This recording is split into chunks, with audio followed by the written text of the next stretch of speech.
Hello बच्चों, जय श्री राम। आज हम बात करेंगे class 8 science new book curiosity. Curiosity का मतलब होता है उत्सुकता। इसका chapter number 2, the invisible living world beyond our naked eyes. Second chapter जो इसका है, जिसके बारे में हमें बताया जाएगा कि जो ऐसा सूक्ष्म जीव या फिर ऐसा जीवित संसार, सजीव संसार जो हमारी आंखों से अदृश्य है। आंखों से अदृश्य का मतलब हो गया कि हम क्या करेंगे, जिनको अपनी नग्न आंखों से नहीं देख पाते हो, माइक्रोस्कोप वगैरह से ही जो दिखेगा, उस चैप्टर के बारे में हम आज बात करेंगे। चलो शुरू करते हैं। अपने पास में पहला टॉपिक है ह्यूमन आई एंड मैग्निफिकेशन। इंसानी आँख या मानव आँख और उसका आवर्धन। मैग्निफिकेशन को बेटे हिंदी में बोलते हैं आवर्धन। तो स्टार्ट करते हैं। Human I can only see about object above a certain size. कि मानव आँख है वो केवल एक निश्चित आकार की वस्तुओं को ही देख पाएगी या देख पाती है। तो इसमें अगर हम बात करें, सर्टेन का मतलब निश्चित हो गया। For a long time tiny things remained unknown. काफ़ी लंबे समय तक जो छोटी छोटी चीज़ें थी, जो टीनी लिविंग थिंग्स थी या नॉन लिविंग थिंग्स थी, वो सारी हमारे लिए अननोन थी, अज्ञात थी। Then how we know about the tiny things. तो हमें फिर कैसे पता लगा भी कि ये छोटी चीज़ें भी संसार में सर्वाइव कर रही हैं या इस संसार में रह रही हैं। तो इन चीज़ों के बारे में बात करने के लिए सेकंड टॉपिक स्टार्ट करते हैं, डिस्कवरी ऑफ लेंसेज। काउ piece of glass made small things look bigger. अपने पास में अगर एक कांच का मुड़ा हुआ टुकड़ा भी है तो वो क्या कर देगा, बड़ी छोटी चीज़ों को बड़ा करके अपने सामने दिखाएगा। ग्लास से अप्लाई के लेंटल सीड, जिस भी कांच के टुकड़े का आकार एक मसूर की दाल, लेंटिस सीड, मसूर के दाल के बीज के जैसा भी होगा, उसको अपने क्या बोलेंगे, लेंस बोलेंगे। लेंसेज के टाइप्स की बात करेंगे। दो प्रकार के लेंस होते हैं। Type of lenses, 2 types. पहला वाला है कॉन्वेक्स लेंस। कॉन्वेक्स लेंस को अपन हिंदी में कहेंगे उत्तल lens. Thicker at the centre and thinner at the edges. जो अपने पास में केंद्र में मोटा, यानी बीच में से जो मोटा रहेगा और साइडों में से पतला रहेगा, उसको अपन क्या बोलेंगे बेटे, कॉन्वेक्स लेंस। ये इसकी अपने पास में एक पहचान या अपन आइडेंटिफिकेशन कह सकते हैं। Converge light to focal point. ये सारी जो सनरेज आएंगी, लाइट आएंगी या प्रकाश, जिसको अपन बोल सकते हैं, उसको एक फोकल पॉइंट पे अभिसारित करेगा। अभिसारित, कन्वर्ज, कन्वर्ज का हिंदी मीनिंग होता है बेटा अभिसारित करना। Convex lens also is called converging lens. Convex lens को हम अभिसारी लेंस भी कह देते हैं। वही कन्वर्जिंग का मतलब अभिसारी, कन्वर्ज का मतलब अभिसारित करना। Use to focus light and form image. ये हमारे लिए क्या काम करता है अभी, लाइट को फोकस करेगा और इमेज बना सकता है। सेकेंड टाइप इसका आता है अपने पास में कॉनकेव लेंस। कॉनकेव लेंस को बोलते हैं अवतल lens. Thinner in the middle and thicker at the edges. मतलब कि सेंटर में से ये क्या रहेगा अभी, पतला, और साइडों में से क्या रहेगा, चौड़ा रहेगा या मोटा रहेगा। डाइवर्जिंग लाइट रेज, ये लाइट को क्या करेगा, डाइवर्ज करेगा। डाइवर्ज को क्या बोलेंगे, अपसारित। क्या बोलेंगे बेटे, अपसारित। Which is useful for correcting near sightedness. जो क्या काम करता है अपने को, पास का या निकट दृष्टिकोण जिसके पास में भी होता है, नियर साइडनेस, निकट दृष्टिकोण जिसको भी होता है, उसको ठीक करने के लिए किसका यूज किया जाता है, कॉनकेव लेंस का यूज किया जाता है। अब ये तो अपने पास में 2-3 चीजें आ गई, इसके अकॉर्डिंग भी अपन ने कह दिया कि ऐसा होता है, ऐसा होता है, ऐसा होता है। लेकिन कॉनकेव और कॉन्वेक्स लेंसेज का सबसे बढ़िया यूज कहाँ हुआ है, तो कॉन्वेक्स लेंसेज का यूज आपने देखा होगा मैग्निफिकेशन ग्लास, मैग्नीफाइंग ग्लास आप सब लोगों ने देखा होगा। मैग्नीफाइंग ग्लास क्या काम करता है, किसी भी चीज की या सनरेज को इकट्ठा करके और एक सेंटर पॉइंट पे डालता है, फोकल पॉइंट जिसको अपन बोलते हैं, एक पॉइंट पे इमेज बना देगा। ऐसे कॉनकेव लेंस क्या करेगा, डाइवर्ट करेगा रेज को, बिखेरेगा। अब बिखेरने का एग्जाम्पल अपने पास में सबसे बढ़िया किसका होता है, कार्स के हेडलैम्प का। अब कार्स के हेडलैम्प क्या काम करते हैं, जैसे लाइट जलाई तो लाइट को डिस्पर्स डाइवर्ज कर देंगे, फैला देंगे। अब फैलते के साथ में अपने को रोड या सामने वाली जो चीजें होती हैं वो क्या होती है, विजिबल हो जाती है। तो ये सब चीजें कॉनकेव और कॉन्वेक्स लेंसेज के यूजेस थे, उनका अंतर था, डिफरेंस था दोनों के बीच में। नेक्स्ट टॉपिक है अपने पास, अब अपने सामने क्वेश्चन उठ के आता है कि people will curious to explore the tiny organisms around them. लोग बाग क्या थे, उत्सुक थे, वे अपने आसपास के जो छोटे छोटे जीव रह रहे थे उनके बारे में पता करने के लिए। But they can not see them with their necked eyes. लेकिन वो अपनी कभी भी नग्न आंखों से उनको नहीं देख पाए। अब नेक्ड आइज को क्या बोलेंगे, नग्न आंखें। So how did we finally discover this invisible world. तो फिर अपन ने कैसे भी इनका पता किया या कैसे इनको खोज की इनकी, तो इसका आंसर है बेटा invention of microscope open A fascinating hidden world of टिनी living creatures. कि जब भी अपने पास में किसकी खोज हुई या किसका आविष्कार हुआ, माइक्रोस्कोप का आविष्कार हुआ, तो उसने क्या कर लिया, अभी जो भी अपने पास में छुपी हुई दुनिया थी टिनी लिविंग क्रिएचर्स की, छोटे छोटे जीवित जीवों के, उसको अपने सामने उजागर करके रख दिया। अब अपन एक साइंटिस्ट की बात करते हैं, रॉबर्ट हुक और माइक्रोग्राफिया। 1665 में Robert Hooke, a scientist, carefully observer and skilled artist, publish a book name Micrographia. जो एक खूब अच्छे, तो एक सोचे समझे हुए या मंझे हुए आर्टिस्ट थे, स्किल्ड आर्टिस्ट। उन्होंने अपनी एक बुक पब्लिश की थी माइक्रोग्राफिया के नाम से, इन्होंने रॉबर्ट हुक ने, कब 1665 में। In this book detailed drawings of tiny things previously unseen by the people before the invention of the microscope. इस बुक के अंदर क्या था भाई, डिटेल थी, पूरी तरीके से इन्होंने बताया था, ड्राइंग्स बनाई हुई थी, जो छोटी छोटी चीज़ें थी जिनको पहले लोगों ने कभी देखा ही नहीं था, लोगों के द्वारा देखी नहीं गई थी, उन सब चीज़ों की ड्राइंग्स बनाई हुई थी, वो भी पूरी बारीकी के साथ में। इन्वेंशन ऑफ द माइक्रोस्कोप कब से पहले की, जब से माइक्रोस्कोप का पहले आविष्कार हुआ ही नहीं था, उससे पहले। Hooke's microscope magnified objects 200 to 300 times. Hooke का जो माइक्रोस्कोप था उसमें कितनी क्षमता थी, 200 से 300 गुना तक ज़्यादा देखने की क्षमता थी। He observed a thin slice of cork and noticed it was made of many cells, empty space, many small empty spaces. उन्होंने क्या किया, कोर्क की एक छोटी सी स्लाइस ली और उनसे उन्होंने नोटिस किया कि इसके अंदर क्या है, अभी बहुत सारे छोटे छोटे खाली स्थान है, रिक्त स्थान है। These species remind him of A honeycomb. अब वो स्पेसीज देख के उनको किसकी याद आई या किसकी याद दिलाया, उन खाली रिक्त स्थानों ने उनको हनीकॉम की। हनीकॉम क्या होता है, हनीकॉम होता है मधुमक्खी का छत्ता। एंड ही कॉल्ड ई स्मॉल स्पेस ए सेल, और उन्होंने इसी से क्या कर दिया, हर एक रिक्त स्थान को क्या नाम दे दिया गया, एक सेल का नाम दे दिया गया। सेल को क्या कहते हैं बेटा, कोशिका कहते हैं। Cell was the first time the word was use in science to describe the basic unit of life. तो उन्होंने सेल क्या था, पहला शब्द ऐसा था जो साइंस के अंदर यूज किया गया बेसिक यूनिट ऑफ लाइफ को दर्शाने के लिए। क्या यूज किया गया, सेल। सेल को हिंदी में क्या कहते हैं बेटा, कोशिका। अब एक साइंटिस्ट और हैं जिनके बारे में हमें जानना चाहिए, Antonie van Leeuwenhoek. Antonie von Leeuwenhoek. Around the same time, mid late 1600s, Antonie von Leeuwenhoek, a Dutch scientist, made better lenses for microscope. 1600 के आसपास ही या उनके मध्य के बीच में एंटनी वैन लेवनहुक, एक जो डच के साइंटिस्ट थे, वैज्ञानिक थे, उन्होंने क्या कर दिया, अभी माइक्रोस्कोप के लिए और भी बेटर लेंसेज बनाए। He was the first person to clearly see and describe tiny living things like bacteria and blood cells. वो पहले इंसान थे जिन्होंने साफ तस्वीरें देखी या क्लियरली देखा, उन्होंने वो डिस्क्राइब किया जो टिनी लिविंग थिंग्स थी या जो छोटी जीवित चीज़ें थी, जैसे कि बैक्टीरिया हो गया, ब्लड सेल्स हो गई, इनके बारे में बताने वाले, इनको क्लियरली देखने वाले पहले इंसान कौन थे, Antonie van Leeuwenhoek. Because of his contribution he is known as the father of microbiology. उनके इसी योगदान की वजह से, कंट्रीब्यूशन क्या होता है बेटा, योगदान, इसी योगदान की वजह से उनको फादर ऑफ माइक्रोबायोलॉजी भी कहा जाता है। अगली बात आती है अपने पास में वैरायटी ऑफ लिविंग बींग्स। जो जीवित प्राणी हैं उनकी विविधताओं के बारे में बात करेंगे, क्या क्या विविधताएं होती हैं। Amazing variety of plant and animal around us. हमारे आसपास में बहुत सारी अलग अलग प्रकार के या अद्भुत विविधता पाई जाती है पौधों की और जानवरों की। Come in all shape, size and colours, जो अलग अलग आकार, माप और रंगों में आते हैं। Some are tiny, some are really big. कुछ क्या होता है, छोटे होते हैं बहुत ही, और कुछ क्या होते हैं, बहुत बड़े होते हैं। जैसे कि एग्जांपल, एक चींटी और एक क्या है, हाथी, दोनों के अंदर क्या है, फर्क है साइज के अंदर। Different structure and other features, जिनके अंदर क्या था, उनकी संरचना और अन्य विशेषताओं में, फीचर्स को बोलेंगे अपने विशेषताओं में, अन्य विशेषताओं में भी अलग थे।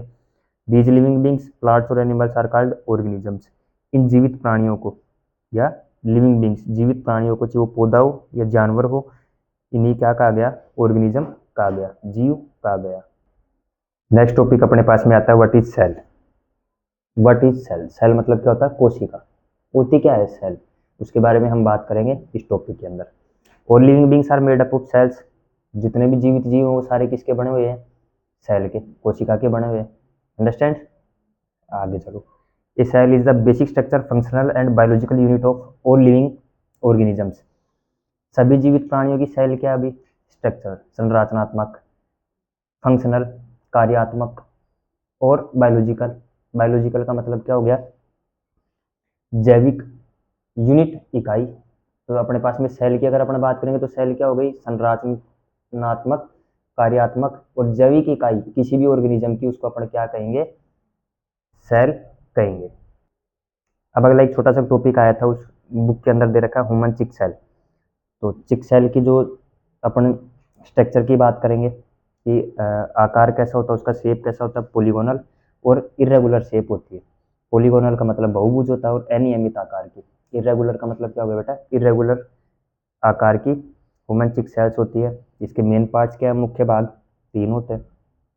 क्या क्या होते हैं, cell membrane, nucleus, cytoplasm. Cell membrane क्या होता है, जिसको अपन कोशिका झिल्ली भी बोल देते हैं हिंदी में, द थिन आउटर लेयर, एक बाहरी पतली परत, मतलब आउटर लेयर। जैसे अपने पास में स्किन है, स्किन को अपन सेल मेम्ब्रेन कह सकते हैं, बाहरी पतली सी परत हो गई वो, उसको कह देंगे अपन nucleus. A round structure in the middle covered by a thin membrane. अब न्यूक्लियस को हिंदी में क्या कहेंगे, नाभिक भी कहते हैं या केंद्रक भी कह देते हैं। जो बीच में गोलाकार राउंड स्ट्रक्चर, गोलाकार आकार की एक संरचना होती है बीच के अंदर, covered by a thin membrane, जो किससे, एक पतली सी झिल्ली से ढकी होती है। साइटोप्लाज्म, साइटोप्लाज्म को बोलते हैं कोशिका द्रव्य। The space between the cell membrane and the nucleus. अब ये क्या रहेगा, सेल मेम्ब्रेन और न्यूक्लियस के बीच में जो स्पेस रहता है, खाली स्थान रहेगा, वो क्या होता है बेटा, साइटोप्लाज्म होता है। अब आगे अगर अपन बात करेंगे basic part of cell, cell के सामान्य पार्ट कौन से होते हैं, सामान्य हिस्से कौन से होते हैं, cell membrane, cytoplasm and nucleus. इनको क्या बताया गया है, basic part of a cell बताया गया है। तो अगला टॉपिक अपने पास में है फंक्शंस ऑफ सेल स्ट्रक्चर्स। जो कोशिका की संरचना होती है उसके कार्य क्या क्या होते हैं, फंक्शंस कैसे काम करते हैं वो। तो cell membrane enclose the cytoplasm and nucleus. Encloses का मतलब हो गया इसके अंदर रखती है, किसके अंदर रखती है, सेल मेम्ब्रेन किसको अपने अंदर रखती है, साइटोप्लाज्म और न्यूक्लियस को अपने अंदर रखती है। It separate one cell from another and is porous allowing entry of materials essential for life process and the exit of waste materials. ये क्या काम करती है भाई, एक सेल को दूसरी सेल से अलग रखती है, साथ में ये क्या होती है, पोरस। पोरस का मतलब होता है छिद्रपूर्ण। ये अपन जैसे स्टोमेटा के बारे में नहीं पढ़ते, टीनी पोर्स, तो इसके अंदर क्या रहते हैं, छोटे छोटे छिद्र रहते हैं। अलोइंग एंट्री ऑफ मटेरियल्स, ये क्या करती है भाई, अपने जीवन प्रक्रियाओं के लिए जो आवश्यक सामग्री होती है, मटेरियल्स या पदार्थ होते हैं, उनको इन एंड आउट, अंदर और बाहर करने का काम करती है। साथ में क्या करेगी, जो अपशिष्ट पदार्थ है, वेस्ट मटेरियल है, उनको बॉडी से एग्जिट करने में भी हेल्प करती है सेल मेम्ब्रेन, जिसको अपन कोशिका झिल्ली बोलते हैं। अगला अपने पास में आता है साइटोप्लाज्म। साइटोप्लाज्म क्या होता है अभी, कोशिका द्रव्य या सेल लिक्विड अपन अपने इनको बोल सकते हैं। Contains other component of the cell and compounds such as carbohydrate, proteins, fat and minerals, salt. तो साइटोप्लाज्म क्या कंटेन करके रखेगा अभी, जितना भी अपनी सेल होती है उसके कंपोनेंट्स को। कंपोनेंट्स का मतलब क्या होगा, जैसे carbohydrate, protein, fats, minerals, salt वगैरह, इन सारों को कौन स्टोर करके रखता है, साइटोप्लाज्म रखता है। Many life processes take place within the cytoplasm. Cytoplasm के अंदर बहुत सारी जीवन प्रक्रियाएं होती हैं। इसके बाद में आता है अपने पास में सेल वॉल। सेल वॉल को हिंदी में बोलते हैं बेटा कोशिका भित्ति। Plant cells like onion peel cells have an extra outer layer called the cell wall.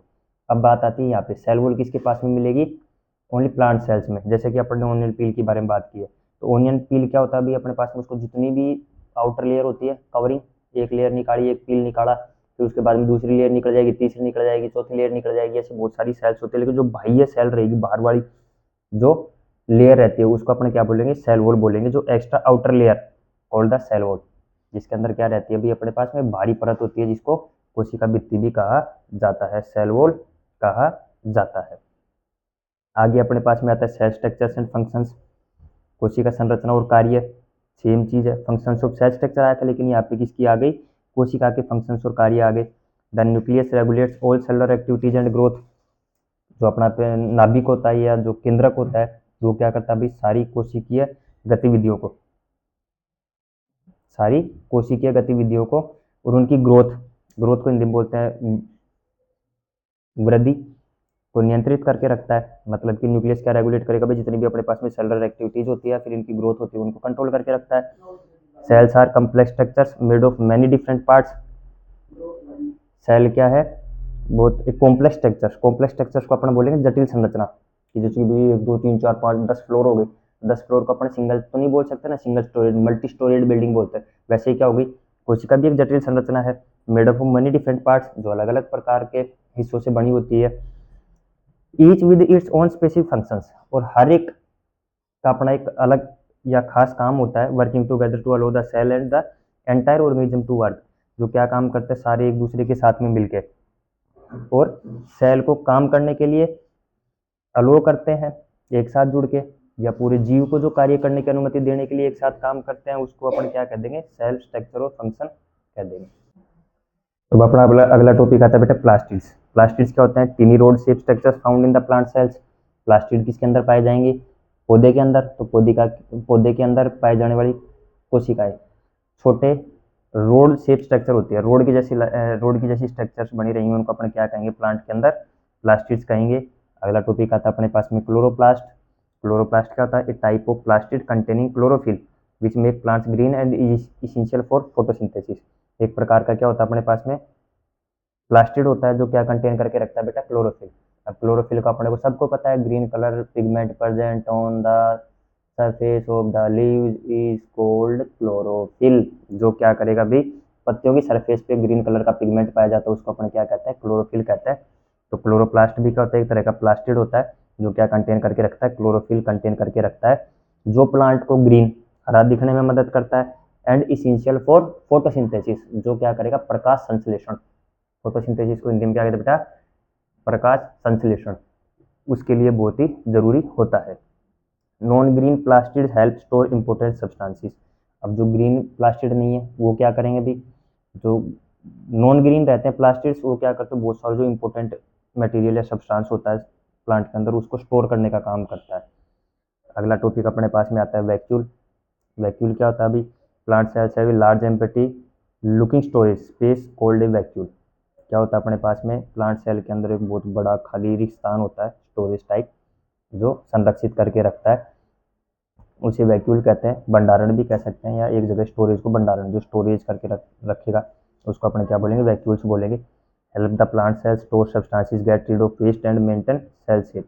क्या काम करेगा ये, प्लांट सेल के लिए पदार्थों को स्टोर करने के काम में, संरक्षित करने के काम में आएगा, और जो वेस्ट मटेरियल होता है इससे रीड ऑफ का मतलब क्या होगा, छुटकारा पाने के काम में आता है, मेंटेन सेल शेप, और क्या करेगा भी, कोशिका का आकार बनाने में मदद करता है। Give strength and support to the plant, क्या करेगा भी, पौधे को स्ट्रेंथ देगा और सपोर्ट देगा, स्ट्रेंथ ताकत और सपोर्ट सहारा देना, तो कौन देगा, वो वैक्यूल्स देंगे। अगला अपने पास में आता है variation in shape and structure of cells. कोशिकाओं के आकार और संरचना में भिन्नता। Basic structure of cell, we have an understanding of the basic structure of plant and animal cell. हमारे पास में क्या भी, ये अपन समझ चुके हैं कि प्लांट सेल और एनिमल सेल की बेसिक स्ट्रक्चर्स क्या है। चलिए अगला टॉपिक अपने पास में डिफरेंसेस इन एनिमल सेल्स। पशु कोशिकाओं के अंदर अंतर। Different animal cells vary in their shape and structures. हर एक जो अलग अलग पशु होते हैं उनकी सेल्स में भी क्या होता है, आकार में, शेप में और स्ट्रक्चर्स में अंतर होता है बेटा। एग्जाम्पल्स ऑफ सेल वेरिएशन, अगर अपन इनका उदाहरण लेते हैं कि कोशिकाओं के अंदर भिन्नताएं कैसी होती हैं, वेरिएशंस का मतलब भिन्नताएं होती हैं। शेप, स्पिंडल शेप, स्पिंडल क्या कह देंगे अपन, धुरी के आकार की, कोइलिंग फॉर्म में। Structures very long and has branches, इनके क्या होते हैं भी, बहुत लंबी होती है और साथ में इनके ब्रांचेस होते हैं, ब्रांचेस को अपन क्या कहेंगे, शाखाएं। दूसरा आता है अपने पास में नर्व सेल। नर्व सेल को हिंदी में भी कहते हैं बेटा तंत्रिका कोशिकाएं। क्या कहते हैं बेटा, नर्व सेल को तंत्रिका कोशिकाएं। शेप क्या होती है, some cells are round others are long and thin. कुछ सेल्स क्या होते हैं, गोल होते हैं, और कुछ क्या होती है, लंबी और पतली होती है। Cell number, the number of cells also varies in different organisms. हर एक जीव के अंदर क्या रहेगी, अलग अलग नंबर्स में भी सेल प्रेजेंट होते हैं, उनमें भी भिन्नताएं पाई जाती हैं। डिफरेंस इन सेल्स, सेल्स के अंदर अंतर। Cells look different from each other, हर एक सेल एक दूसरे से क्या दिखेगी, अलग दिखेगी। Nerve cells also known as neurons carry message in our body. Nerve cells को हम क्या भी कह देते हैं, न्यूरॉन भी कह देते हैं, जो क्या करते हैं, हमारे शरीर में संदेश को ले जाने या लाने का काम करती है, मैसेज को ट्रांसपोर्ट करने का काम करती है, ट्रांसफर। तो बेटे अगले टॉपिक पे आता है। अगला टॉपिक अपने पास में organisation of living organisms. Organisation का मतलब होता है संगठन। लिविंग ऑर्गेनिज्म का मतलब आपको पता ही है, जीवित जीव के। Living organisms are organize in complex way. जो जीवित जीव होता है वो क्या करता है, अलग अलग या जटिल तरीके से संगठित होता है। Starting from the basic unit of life the cell, जो कहाँ से अपने जीवन की मूल इकाई से शुरू होता है, जिसको अपने क्या बोलते हैं, कोशिका बोलते हैं, सेल बोलते हैं। लेवल्स ऑफ ऑर्गेनाइजेशन की अगर अपन बात करेंगे तो cell the basic unit of life, कोशिका जीवन की क्या अभी बेसिक यूनिट है, सामान्य इकाई है। मैंने इसमें सेल लिख दिया, लाइफ लिखी होनी चाहिए कि बेटा यहाँ पे। टिश्यूज, टिश्यू को हिंदी में बोलते हैं अपन उत्तक। एक group of similar cells form में टिश्यू, एक ही प्रकार के क्या करेंगे, समान कोशिकाओं का एक समूह उत्तक बनाता है। Group of similar cells form a tissue. Organ, different tissues are organize to form an organ. अलग अलग प्रकार के उत्तक मिलके क्या करेंगे बेटा, एक अंग बनाते हैं। ऑर्गन को हिंदी में बोलते हैं अंग। तो different tissues are organize to form an organ. Organ system same जैसा अपन चलते आ रहे कि सेल से क्या बना, टिश्यू, टिश्यू से बना है ऑर्गन, तो ऑर्गन से मिलके क्या बनेगा, organ system. Organs work together to form an organ system. Organ सारे एक साथ मिलके क्या बनाते हैं, एक साथ काम करके ऑर्गन सिस्टम बनाते हैं। जैसे कि अपने पास में डाइजेस्टिव सिस्टम हो गया, सर्कुलेटरी सिस्टम हो गया, ये सारा एक साथ ऑर्गन सिस्टम में काम करते हैं।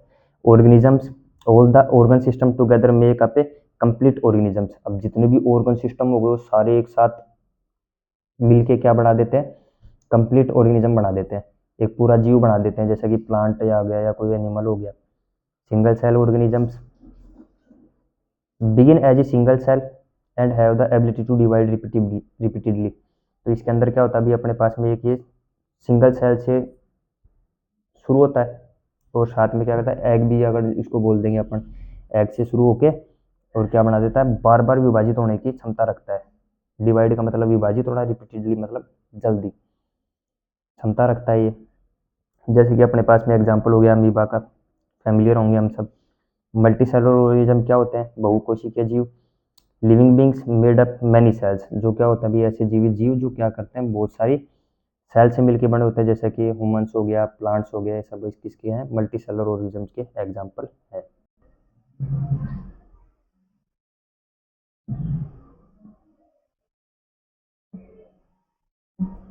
मिलते हैं अपन सेकंड पार्ट में, जिसमें अपन बात करेंगे माइक्रो ऑर्गेनिजम्स के बारे में। Thank you.